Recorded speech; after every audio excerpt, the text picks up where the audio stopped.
All right, moving on now to our next question. We're going to start again with Mr. Joyner as we go back through the lineup here. And Mr. Joyner, you have 2 minutes to respond.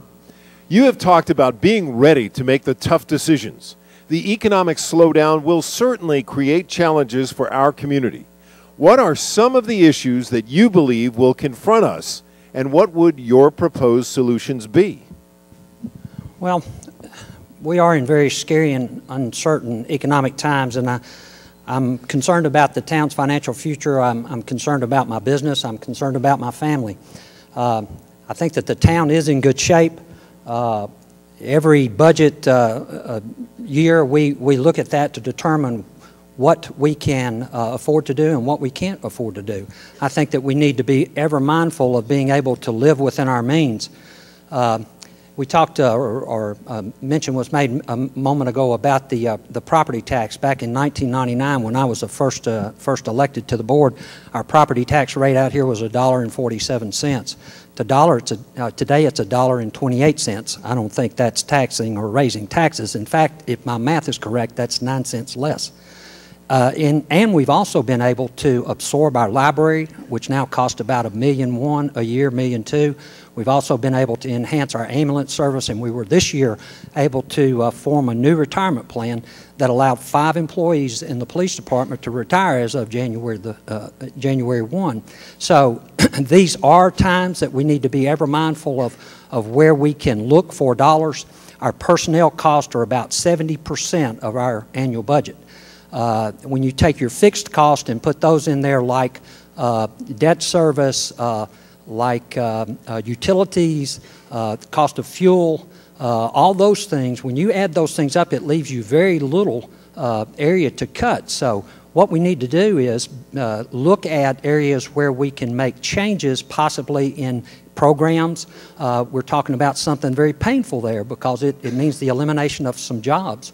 But unless, when your budget is made up of 70% of your personnel cost, it just doesn't leave you many places to go in order to make those cuts. I'm prepared to do that. I'm prepared to look in our budgets to see where there is. Thank you.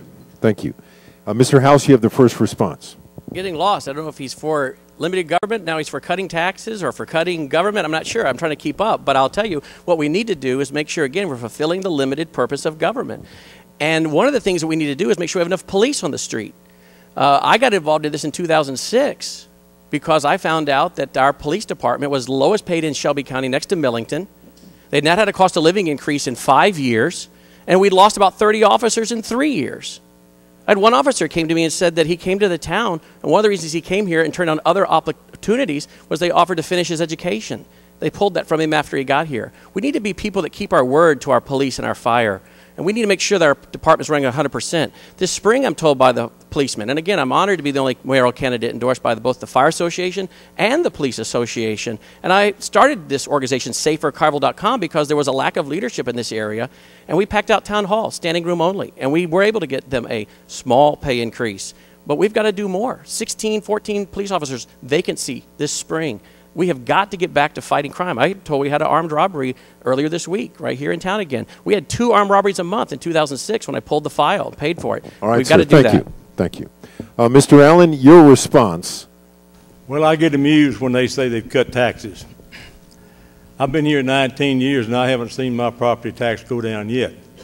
What we got to explain to people is that when you raise the excess value of your property, you've got to lower the property tax rate. That's a state law. Now, let me point out one other fact.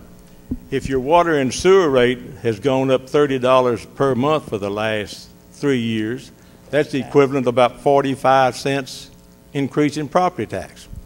Now, whether or not you call it a fee or a tax, it still comes out of my same pocket just like you do. We can cut out on some capital expenditure because we're facing a critical time. And I don't want to be scared of anybody, but I think you've seen the news too. We have got to cut down expenditures. You never hear a politician say, let's cut down expenditures. They don't say that. But that's what I believe in, and we can do that if we do it now.